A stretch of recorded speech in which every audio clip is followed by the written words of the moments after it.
This week Daf Yomi, Yevamot 4a-4b March 11th 22.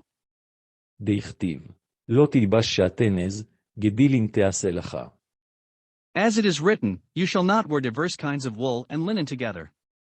You shall make for yourself twisted fringes on the four corners of your covering with which you cover yourself. Deuteronomy 22 verses 11 to 12. These verses teach that despite the prohibition against wearing diverse kinds of wool and linen, it is permitted to prepare ritual fringes of diverse kinds, example, sky blue dyed threads of wool on linen garments. This shows that the positive mitzvah of ritual fringes overrides the prohibition of diverse kinds. ואמר רבי אלעזר, סמוכים מן התבורה מן העין, שנאמר, סמוכים לעד לעולם עשויים באמת וישרה. And Rabbi Elazar said, from where in the Torah is it derived that one may draw homiletical interpretations from the juxtaposition of verses?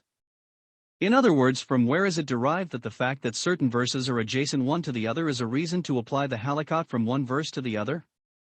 As it is stated, the works of his hands in truth and justice, all his commandments are sure. Juxtaposed forever and ever, made in truth and uprightness, Psalms 111 verses 7 to 8. This verse indicates that it is appropriate to draw inferences from the juxtaposition of God's commandments. ואמר רב ששת אמר רבי אלעזר משום רבי אלעזר בן עזריה, מנין לבמה שנפלה לפני מוכה שכין שאין חוסמין אותה, שנאמר, לא תחסום שור בדישו, וסמיך ליה, כי ישבו אחים יחדיו. And similarly, Rav Sheshet said that Rabbi Elazar said in the name of Rabbi Elazar ben Azariah, from where is it derived with regard to a Yavamot who came before a Yavam afflicted with boils that one may not muzzle her, i.e., she cannot be forced to enter into levirate marriage, and he is compelled to release her by a litzah? As it is stated, you shall not muzzle an ox while it treads out the corn, Deuteronomy 25 verse 4, and juxtaposed to it, is the verse, if brothers dwell together, Deuteronomy 25 verse 5, which begins the passage that deals with the halakot of levirate marriage. This teaches that just as it is prohibited to muzzle the ox, so too, one may not muzzle, and ignore the complaints of a Yevamot who does not wish to marry a Yavam afflicted with boils. ואמר רב יוסף, אפילו למען דלה דאריש סמוכים בעלמה, במשנה תורה דאריש. דה רבי יהודה בעלמה לדאריש, ובמשנה תורה דאריש. And Rav Yosef said, even according to the one who does not generally derive homiletic interpretations from juxtaposed verses, nevertheless, he does derive them from Deuteronomy, as Rabbi Yehuda does not generally derive homiletic interpretations from juxtaposed verses, and yet he does derive them from Deuteronomy. ובעלמה מנלן דלה דאריש? דתניא, בן עזאי אומר, נאמר, מכשפה לא תחיה, ונאמר, כל שוכב עם בהמה מות יומתה, סמכו עניין לו, מה שוכב עם בהמה בסקילה, אף מכשפה בסקילה. The Gemara asks, and from where do we derive that Rabbi Yehuda generally does not derive homiletic interpretations from juxtaposed verses? As it is taught in a Baraita with regard to the punishment of a sorceress that Ben Azai says that it is stated, you shall not allow a sorceress to live, Exodus 22 verse 17, although the manner of her execution is not specified, and it is stated, whoever lies with a beast shall surely be put to death, Exodus 22 verse 18. The Torah juxtaposed this matter to that so as to say, just as one who lies with a beast is executed by stoning, see Leviticus 20 verse 16, so too, a sorceress is executed by stoning. אמר לו רבי יהודה, וכי מפני שסמכו עניין לו, נוציא זה לסקילה? With regard to this proof, Rabbi Yehuda said to Ben Azai, and simply due to the fact that the Torah juxtaposed this matter to that one, shall we take this person out to be stoned? Should he be sentenced to the most severe of the death penalties on the basis of a juxtaposition of passages? אלא, רוב וידעוני בכלל מחשפים היו, ולמה יצאו? להכיש להם ולומר לך, מה רוב וידעוני בסקילה, אף מכשפה בסקילה. Rather, Rabbi Yehuda claims that the source is the following statement, mediums and wizards were included among all sorcerers. And why were they singled out from the rest in the verse? And a man, or a woman who is a medium, or a wizard shall surely be put to death. They shall stone them with stones, their blood is upon them, Leviticus 20 verse 27. It is to draw an analogy to them, and say to you, just as a medium and a wizard are executed by stoning, so too, a sorceress is executed by stoning. This shows that Rabbi Yehuda does not derive homiletic interpretations from juxtaposed verses. ובמשנה תורה מנלן דדריש? דאיתנן, נושא אדם הנושאת אביו ומפותת אביו, הנושאת בנו ומפותת בנו. רבי יהודה אוסר באנוסת אביו ומפותת אביו. And from where do we derive that Rabbi Yehuda does derive homiletic interpretations in Deuteronomy? As we learned in a Mishnah, a person may wed a woman raped by his father and one seduced by his father, despite the fact that his father's wife is forbidden to him. Similarly, he may marry a woman raped by his son and one seduced by his son. Although one is prohibited by Torah law from marrying the wife of his father or the wife of his son, these prohibitions do not apply to a woman raped or seduced by them. And Rabbi Yehuda prohibits him from marrying a woman raped by his father and a woman seduced by his father. ואמר רב גידל אמר רב, מהי טעמה דרבי יהודה, דכתיב, לא ייקח איש את אשת אביו ולא יגלה כנף אביו, כנף שראה אביו, לא יגלה. And Rav Giddel said that Rav said, what is the reason for Rabbi Yehuda's opinion? As it is written, a man shall not take his father's wife, and shall not uncover his father's skirt, Deuteronomy 23 verse 1. The latter expression, and shall not uncover his father's skirt, is referring to a skirt that has been seen by his father, i.e., any woman who has had relations with his father may not be uncovered by his son, meaning that his son may not marry her. וממאי דבאנוסה כתיב, מלוויה דיקרא, דכתיב, ונתן האיש השוכב עמה להביא הנערה 50 כסף, וסמיך ליה, לא ייקח איש וגו. And from where is it known that the verse is written with regard to a woman raped by his father? It is from the previous verse, which deals with the halakot of rape, as it is written, and the man who lay with her must give the maiden's father 50 shekels of silver, Deuteronomy 22 verse 29, and juxtaposed to it is the verse, a man shall not take his father's wife and shall not uncover his father's skirt. This shows that Rabbi Yehuda does derive homiletic interpretations from juxtaposed verses in Deuteronomy. ורבנן, אי הווה סמיך ליה, כי דקה אמרתה. השתיה דלה סמיך ליה, דכתיב לא ייקח איש את אשת אביו בינתיים. The Gemara asks, and how do the rabbis, who disagree with the opinion of Rabbi Yehuda, respond to this argument? They say, if the two verses were fully juxtaposed, it would be interpreted as you said. However, now that it is not properly juxtaposed, as it is written, a man shall not take his father's wife, in between the halakot of rape and the pronouncement with regard to uncovering one's father's garment, this serves to break the juxtaposition.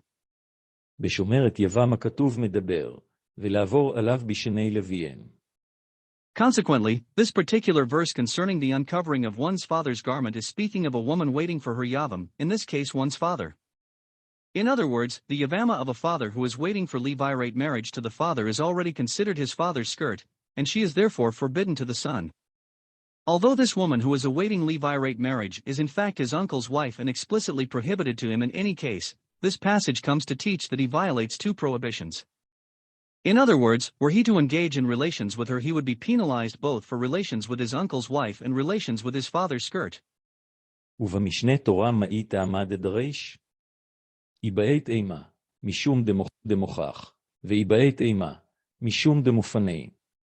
The Gemara asks, but as Rabbi Yehuda does not generally derive homiletic interpretations from juxtaposed verses, what is the reason that he derives these interpretations in Deuteronomy? The Gemara responds, if you wish, say that it is because it is evident from the context, and if you wish, say instead that it is because this verse is extraneous, and is therefore free for this inference. איבאת אימה משום דמוכח, דאם כן לכתבי רחמנה גבי עריות. ואיבאת אימה משום דמופנה, דאם כן לכתבו רחמנה, לא ייקח איש את אשת אביו, לא יגלה כנף אביו למה לי. The Gemara elaborates, if you wish, say it is because it is evident, as, if it is so that the verse did not intend to teach by juxtaposition, let the merciful one write this halakha prohibiting marriage to a father's wife alongside the other women with whom relations are forbidden, in Leviticus. Since this verse is out of place, it is certainly coming to teach by way of juxtaposition. And if you wish, say instead that it is because this verse is free, as, if it is so that the verse is not coming to teach an additional halakha, let the merciful one write only, a man shall not take his father's wife. Why do I need the phrase, and shall not uncover his father's skirt? This phrase is superfluous and therefore it teaches by juxtaposition. 4b. שמע מינה להפנויה. וגבי ציצית נמי, איבאת אימה, משום דמוכח, ואיבאת אימה, משום דמופנה. Learn from this that this phrase is free to teach an additional halakha. And with regard to ritual fringes as well, there is a particular reason to derive a homiletic interpretation from the juxtaposition of verses. If you wish, say that it is because it is evident from the context, and if you wish, say instead that it is because this verse is free for this inference. יבעת אימה משום דמוכח, דאם כן לכתבי רחמנה גבי פרשת ציצית, למה הילכת כתביך? ויבעת אימה משום דמופנה, מקדי כתב, ובגד כלאיים שעטנז לא יעלה עליך, לא תלבש שעטנזה למה לי. שמע מינה להפנויה. The Gemara elaborates, if you wish, say it is because it is evident, as if it is so that no inference should be drawn from the adjacent verses. Let the merciful one write this verse by the portion of ritual fringes, Numbers, chapter 15. With regard to what halakha did the Torah write it here? Clearly, the Torah is teaching a halakha from the adjacent verses. And if you wish, say it is because this verse is free, since the Torah has already written, neither shall there come upon you a garment of diverse kinds mingled together, Leviticus 19 verse 19. Why then do I need the verse, you shall not wear diverse kinds, wool and linen together, Deuteronomy 22 verse 11. Learn from this that the verse is free for the derivation of a homiletic interpretation from juxtaposed verses. הנה מצרך צריכי, דאי כתב רחמנה לא יעלה עליך, הווה אמינה, כל דרך העלאה עשר רחמנה, ואפילו מוכרי כסות, כתב רחמנה לא תלבש שעטנזה, דאומיה דלבישה, דאית בהנאה. The Gemara rejects this explanation.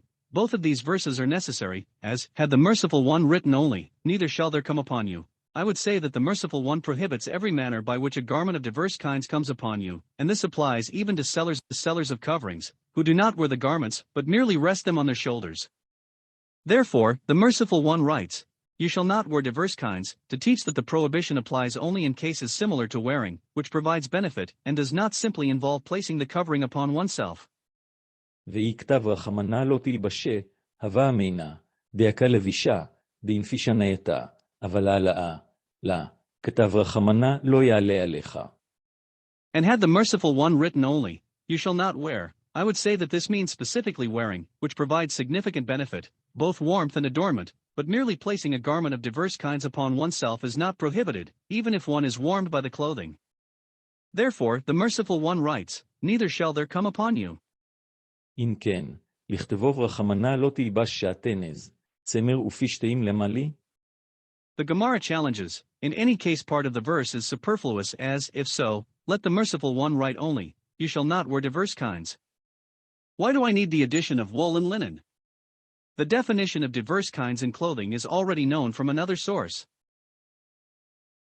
מקדי כתב ובגד כלאיים שעטנז לא יעלה עליך, ותנה דבי רבי ישמעאל, הואיל ונאמרו בתבורה סתם בגדים, ופרט לך הכתוב באחד מהן צמר ופישתאים, אף כל צמר ופישתאים, צמר ופישתאים דכתב רחמנה למה לי? שמע מינה להפנויה. How so? Since it is written, neither shall there come upon you a garment of diverse kinds mingled together, Leviticus 19 verse 19, and the school of Rabbi Yishmael taught, since the word garments is stated in the Torah unmodified, without stating from what materials those garments were made, and the verse specified in one of its references to garments in the context of the halakha of ritual impurity of leprosy, a woolen garment or a linen garment, Leviticus 13 verse 47, the following conclusion can be drawn, just as when the Torah mentions a garment in the case of leprosy it is referring to one made of wool or linen, so too, all garments mentioned in the Torah are those made from wool or linen. Other fabrics are not classified as those used for garments. If so, why do I need the phrase, wool and linen that the merciful one wrote with regard to diverse kinds? Learn from this that the superfluous passage is free. והקטה יצטריך, סלקה דעתה חמינה, העלאה היא דלה נפישה נעתה, אבל לבישה דאינפישה נעתה, כל תרי מיני עשר רחמנה, כתב רחמנה צמר ופישתים. The Gemara raises a difficulty, but the verse is still necessary, as it could enter your mind to say that it is referring only to placing a garment on oneself, which does not provide great benefit. However, with regard to the actual wearing of a garment, which entails great benefit, the merciful one prohibits wearing any two types together. Therefore, the merciful one writes wool and linen with regard to wearing garments of diverse kinds as well. אם כן, לשתבוק קרא מיניה, ותיתי שעטנזה שעטנזה מעלאה. The Gemara responds, if so, let the verse be silent and refrain from mentioning wool and linen at all, and the halakha, that only wearing wool and linen together is prohibited can be derived by means of a verbal analogy between the terms diverse kinds, Deuteronomy 22 verse 11, and diverse kinds from placing a covering of diverse kinds upon oneself, Leviticus 19 verse 19. The repetition of wool and linen must be coming to teach that one should derive a homiletic interpretation from these juxtaposed verses. ותנא דבי רבי ישמעאל, טעמה דכתב רחמנה צמר ופישתים, הלאה הוא אחי, כי להם בציצית הבאה מינה דעשה רחמנה, והכתיב, ועשו להם ציצית על כנפי בגדיהם. The Gemara asks, and according to that which the school of Rabbi Yishmael taught, that the mention of wool and linen is superfluous and teaches that they are not prohibited in the case of ritual fringes. The reason is that the Merciful One specifically writes wool and linen. From here it may be inferred that if that were not so, I would say that the Merciful One prohibits a mixture of diverse kinds in ritual fringes. Can it be considered that this is the case? But isn't it written that they make themselves fringes on the corners of their garments, Numbers 15:38? ותנא דבי רבי ישמעאל, קל בגדים צמר ופישתים הם, ואמר רחמנה אבד לי תכלת, ותכלת אמרהו. וממאי די תכלת אמרהו? מדשש, כי תנא, תכלת, אמרהו.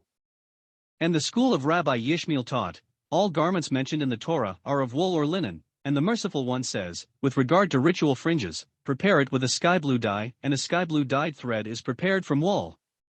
The Torah explicitly commands that at least one woolen thread of sky blue dye must be tied even to a linen cloth, which proves that diverse kinds are permitted in the context of ritual fringes.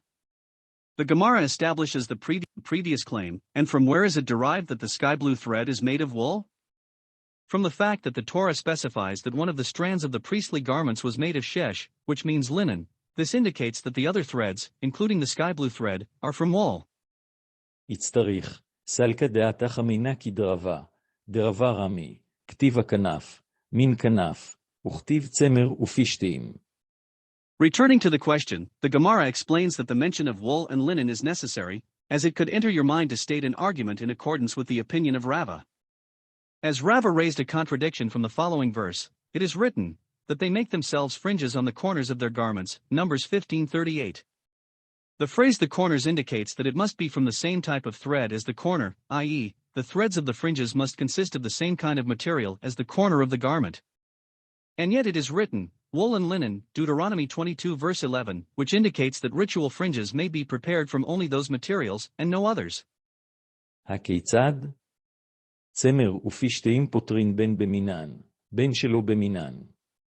שאר מינין, במינן פותרין, שלא במינן אין פותרין. How so? How can this contradiction be resolved? Fringes made of wool and linen fulfill the obligation of ritual fringes whether the clothing is of the same type of material, i.e., wool or linen, or whether it is not of the same type of fabric. Conversely, with regard to all other kinds of material, if the ritual fringes are of the same kind, example, silk fringes on silk clothing, they fulfill the obligation, but if the cloth is not of the same type, they do not fulfill the obligation of ritual fringes. Consequently, were it not for the phrase wool and linen, it would have been necessary to prepare ritual fringes from the same material as the garment itself, even when using wool or linen. והטענה דבי רבי ישמעאל לית ליד רבה.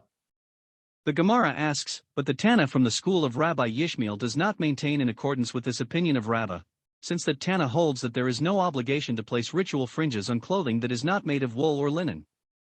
The reason is that when the Torah speaks of garments it is referring exclusively to clothes made of wool or linen. Consequently, Rava's interpretation with regard to different types of material does not apply to the opinion of the Tana from the school of Rabbi Yishmael.